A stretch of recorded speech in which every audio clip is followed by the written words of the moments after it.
Gas prices soar upwards across the state. Experts are saying there are multiple factors to blame. One of them says the prices will likely continue going upward for another week. As Governor Gavin Newsom blamed oil companies for profiteering on recent high prices, industry experts say shutdowns are to blame instead. They cited refinery shutdowns and market issues in California as causing a spike in the state's gas prices. According to AAA, as of Tuesday, the national average for a regular gallon is $3.80, while in California it's $6.41. The skyrocketing cost is mostly caused by 4 refinery shutdowns in the state for unexpected or scheduled maintenance. They include the Chevron refinery in Richmond, Valero's plant in Benicia, and 2 large plants in the Los Angeles area. Petroleum expert Patrick DeHaan with Gas Buddy said that prices could continue to rise for 5 to 10 days until the refineries start operating again. In a message calling for new taxes on the oil industry, Newsom said prices will drop by 25 cents in 2 weeks' time. According to the U.S. Energy Information Administration, California consumes 33.3 million gallons of gas a day, which normally can be satisfied by the state's own production. But with 4 refineries down, more of the supply has to come from other states or countries at higher prices. Ed Heers, an energy economics lecturer with the University of Houston, said market rules also influence prices.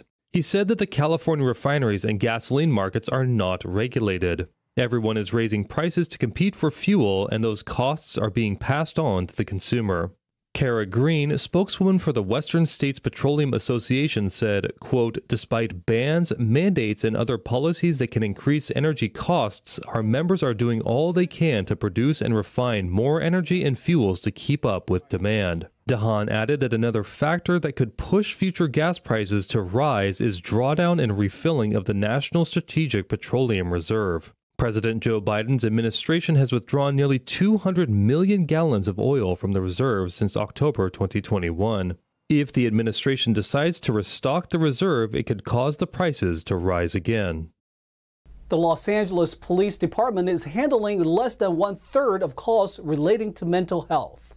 That's as the police chief says the newly established department lacks staffing for the requests. Less than 1/3 of calls to the Los Angeles Police Department involving people experiencing a mental health crisis are being handled as expected. The voices in my head,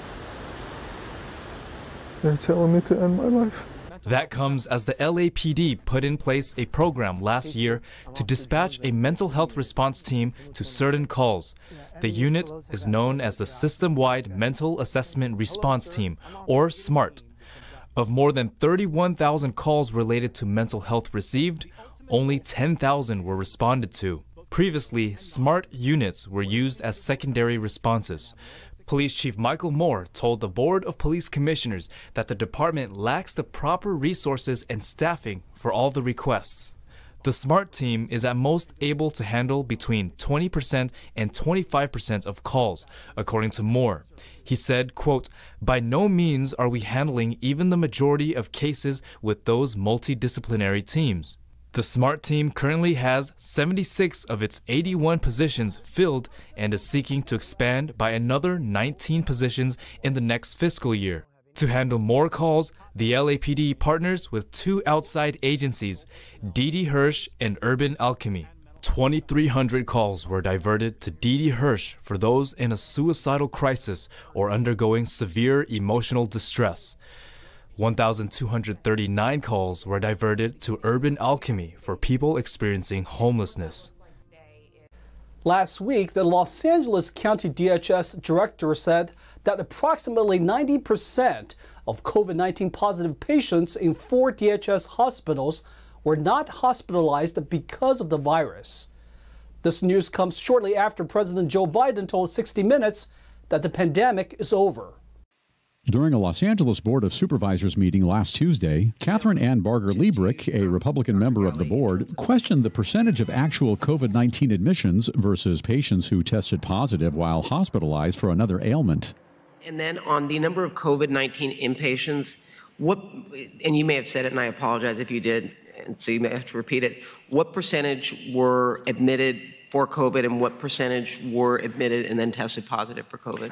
This is for the 4 DHS hospitals where we do the manual chart reviews to look at that. 10% are admitted to the hospital for COVID and 90% are there for incidental finding, but they're primarily there for another reason.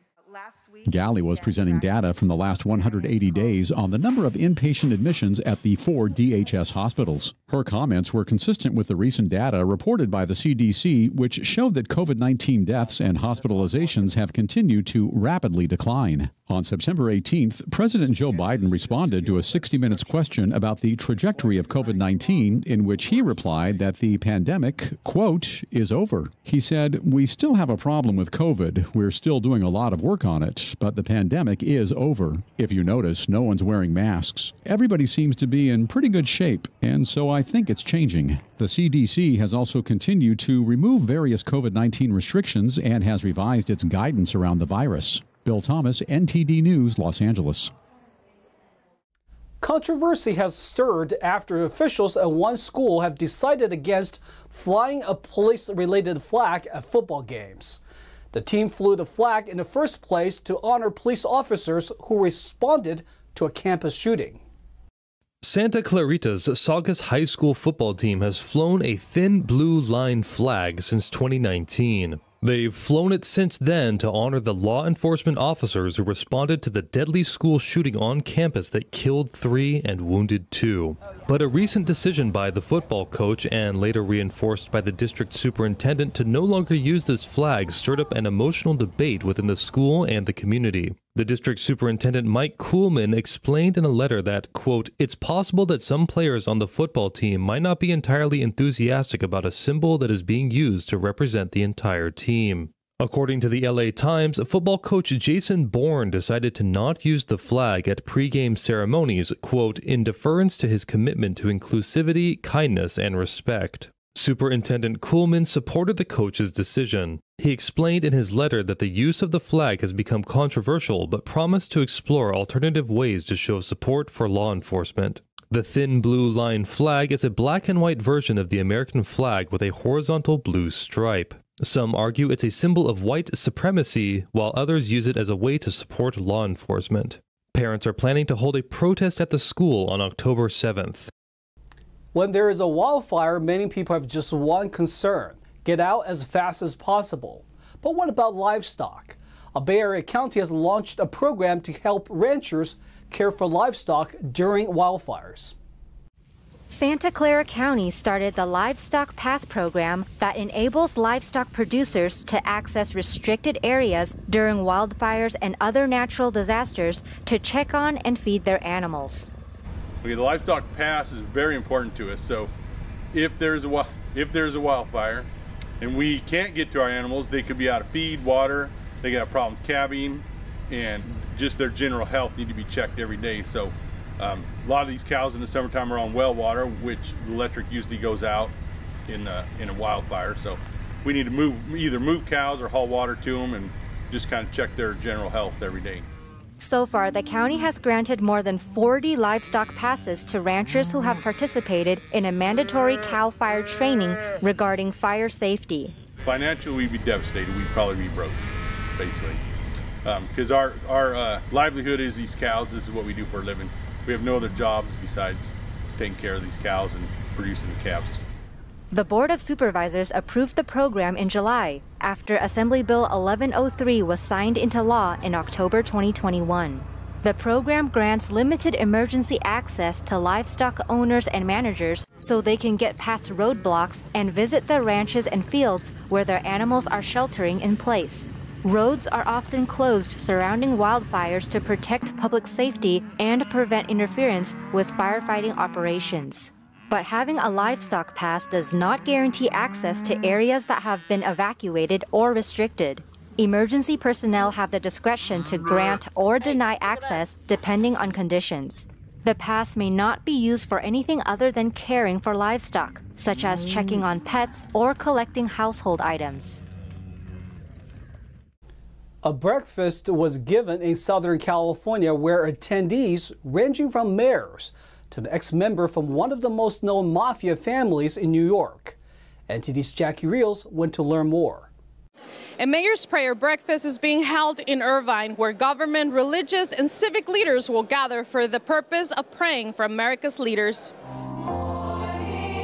In Orange County, the mayor's prayer breakfast was held last Friday at the Marriott Hotel in the city of Irvine. The chairman of the event, Dana Haynes, talked about how the event started.